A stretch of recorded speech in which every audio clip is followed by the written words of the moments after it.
नमस्कार दोस्तों, मैं हूं गोपाल राजपुत्र। मेरी दिल्ली मेरी साल की खास मुलाकात में मैं आज आपकी मुलाकात कराने जा रहा हूं हर्ष मल्होत्रा जी से, जो कि एक ऐसा व्यक्तित्व है जिन्होंने संगठन से सत्ता, सत्ता से फिर संगठन तक की यात्रा तय करी है। जमुना पार में ये भारतीय जनता पार्टी के जो कार्यकर्ता उनके लिए आइकॉन है, और दिल्ली के अंदर आज ये एक ऐसी उम्मीद है कि प्रधानमंत्री की नीतियों को जन जन तक पहुँचा रहे हैं। लेकिन इनके सामने सबसे बड़ी चुनौती इस वक्त ये है कि दिल्ली में नगर निगम चुनाव, जहां अरविंद केजरीवाल ने दिल्ली की जनता को पानी, बिजली और ये कहें कि बस का किराया फ्री कर दिया है। कुछ लोग फ्री को नशा भी मानते हैं। अब देखना है कि ये किस प्रकार सामना करेंगे आने वाले चुनाव में उस फ्री नाम की एक चुनौती का। सर, स्वागत है आपका मेरी दिल्ली मेरी शान की खास मुलाकात में। नमस्कार गोपाल जी। तो आप इसे किस प्रकार देखते हैं कि यह बहुत बड़ी चुनौती है, क्योंकि लंबे समय तक जब हम सत्ता में रहते हैं कहीं ना कहीं एंटी कम्युनिटी भी आ जाती है। पहली बात तो मैं ये मानता हूँ कि दिल्ली के अंदर तीनों नगर निगम, अगर दिल्ली में कोई काम कर रहा है गवर्नमेंट एजेंसी, तो वो नगर निगम है। हमारे निगम पार्षद है। डे टू डे जनता के साथ मिलना, उनकी समस्याओं का समाधान करना, और सबसे बड़ा काम तो स्वच्छता का है। अगर मेरी गली मेरा मोहल्ला साफ ही नहीं होगा तो मेरे को घर से निकलने में भी परेशानी होती है और उससे बीमारियां भी पैदा होती हैं। तो नगर निगम ने, तीनों नगर निगमों ने स्वच्छता पे लेकर इतना अच्छा काम किया है, और अब तो कुछ ही समय के अंदर पूरी दिल्ली में एक भी ढलाव घर नहीं रहेगा। हालांकि इतने आर्थिक अभावों के बावजूद मैं उनकी प्रबंधन की कुशलता को सलाम करता हूं, नगर निगम के अधिकारियों की और नगर निगम के नेतृत्व की, जिन्होंने हर ढलाव घर पर बड़े बड़े कॉम्पैक्टर्स लगाने का काम शुरू किया है।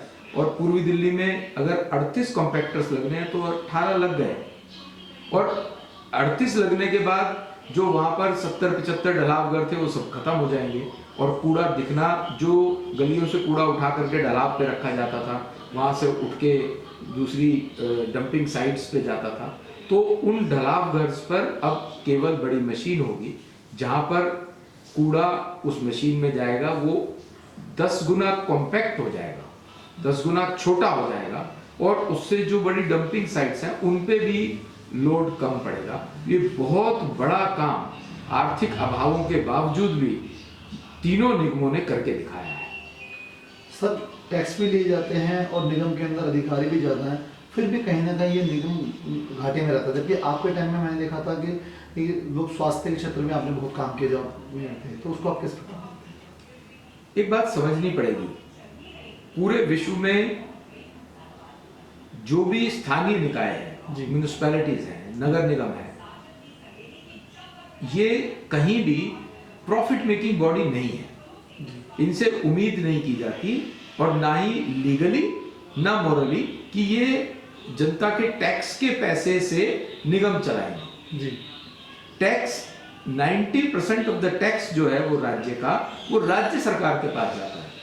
और इसी कारण से हमारे संविधान में व्यवस्था की है, आर्टिकल 243 जो संविधान का है, वो राज्य सरकारों को बाध्य करता है अपने अंतर्गत आने वाली नगर निगमों को आर्थिक तौर पर पूरी तरह से पोषण करने का काम राज्य सरकारों का है। दुर्भाग्यवश दिल्ली के अंदर जो दिल्ली की राज्य सरकार है, केजरीवाल साहब की जो सरकार है, वो राजनीतिवश उन निगमों को जो जनता की टैक्स का, वैट का, जीएसटी का पैसा है, उसका 12.5% जो उन्हीं के वित्त आयोग ने तय किया है, दिल्ली सरकार के वित्त आयोग ने तय किया है, केजरीवाल सरकार के मंत्री ने जो वित्त आयोग को अध्यक्षता करता है उसने तय किया है, 12.5% पैसा टैक्स का देना है, वो देते नहीं, सिर्फ इसलिए कि ये लोग बिना पैसे के इतना अच्छा काम करते हैं, और अगर इनको पूरा पैसा दे दिया गया तो ये और बहुत अच्छे काम कर सकते हैं। क्योंकि हमारे पास कॉर्पोरेशन के पास प्राथमिक चिकित्सा और प्राथमिक विद्यालय है, कम्युनिटी सेंटर्स भी हैं। तो आज नगर निगम के विद्यालयों में कंप्यूटर एजुकेशन पढ़ाई जा रही है। आप दिल्ली सरकार के स्कूल और स्कूलों की बिल्डिंग की भी बात कर रहा हूं, और शिक्षा के स्तर की भी बात कर रहा हूं। दिल्ली सरकार के स्कूलों की बिल्डिंग देख लीजिए और नगर निगम के स्कूल की बिल्डिंग देख लीजिए, वहां बैठने का सिस्टम, वहाँ पर शौचालयों का सिस्टम सब बहुत बेहतरीन है नगर निगम के स्कूलों में, और टीचर्स बच्चों को जो पढ़ाते हैं, और वही बच्चे आगे चल करके जो जब वो मिडिल क्लासेस में जाते हैं तो वही बच्चे एक्सेल कर रहे हैं, अच्छे कर रहे हैं।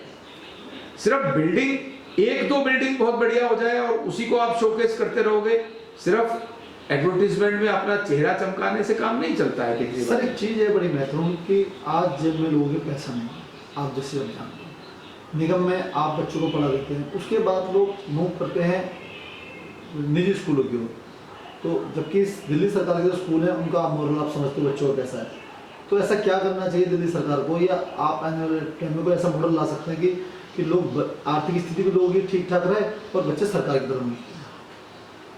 देखिए, अगर सरकारी स्कूलों में और हॉस्पिटल्स में सुविधाएं ठीक होंगी तो ऑटोमेटिकली जनता उनकी तरफ जाती है।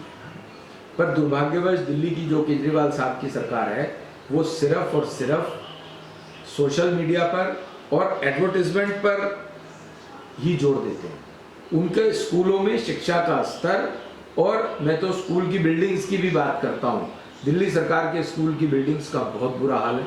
वहाँ पर बच्चे ढंग से बैठ नहीं सकते। शिक्षा का स्तर सिर्फ टेलीविज़न और एफएम पे ही दिखाई देता है, या कहीं उनके एडवर्टीजमेंट में ही दिखाई देता है, वास्तविकता में है नहीं। अगर ऐसा होता तो बच्चे प्राइवेट स्कूल में एडमिशन के लिए लालायित नहीं होते। उनके पेरेंट्स को लगता है कि बच्चे का कैरियर बनना है तो किसी अच्छे स्कूल में डालो। तो अच्छा स्कूल दिल्ली सरकार का भी हो सकता है ना, क्यों नहीं जी। कोरोना का इतनी बड़ी आपाधापी थी, उसमें क्या उनका एक भी मोहल्ला क्लिनिक कोई टेस्ट कर रहा था, कोई दवाई दे रहा था? कहीं वो कोई डॉक्टर ये भी बता पा रहा था कि आपको कोविड है तो क्या क्या करना है? शटर बंद थे सभी मोहल्ला क्लिनिक के, एक भी मोहल्ला क्लिनिक वर्किंग में नहीं था। वर्ल्ड क्लास हेल्थ की बात करते हैं केजरीवाल जी। बहुत बड़ी बात है कि मोदी सरकार द्वारा ऑक्सीजन प्लांट लगाया गया। इन्होंने डेट आगे पीछे करके अरविंद केजरीवाल जी दिल्ली में कहते हैं कि ये हमारे जो हॉस्पिटल हैं और हम लगा रहे हैं, तो ये क्या ये चोरी हुई है? नाम की क्या? 8 ऑक्सीजन प्लांट्स का पैसा कोविड की सेकेंड वेव से पहले इनके पास आ चुका था, केजरीवाल साहब के पास केंद्र से। इन्होंने एक भी नहीं लगाया।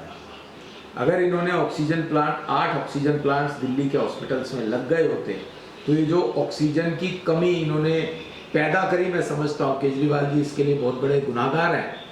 इतने लोगों की मौत हो गई उसमें ऑक्सीजन की कमी से, उसका सबसे बड़ा गुनाहगार केजरीवाल साहब हैं। अगर इन्होंने पहले पैसा मिलने के बावजूद भी 8 ऑक्सीजन प्लांट नहीं लगाए, अगर वो लगा लिए होते तो दिल्ली में ऑक्सीजन की कमी नहीं होती।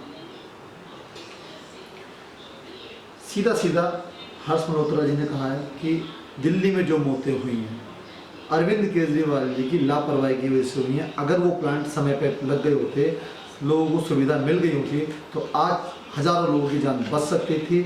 ये मानना है भारतीय जनता पार्टी के महामंत्री श्री हर्ष मल्होत्रा जी का। इन्हें ये सारी जानकारी जमीनी स्तर पर इसलिए दी है कि जनता की, क्योंकि इन्होंने संगठन से लेकर निगम तक के अंदर अपनी सुविधाएं दी हैं। ये जानते हैं कि दिल्ली की जनता को क्या क्या चाहिए, क्या उनकी ज़रूरत है। सिर्फ हवाबाजी करने से या प्रचार करने से ही दिल्ली की जनता का भला नहीं हो सकता। मैं गोपाल राजपूत, मेरी दिल्ली मेरी शान की खास मुलाकात में आज आपसे यहीं विदा लेता हूँ। फिर आपसे मिलूंगा नई शख्सियत नए विषय के साथ।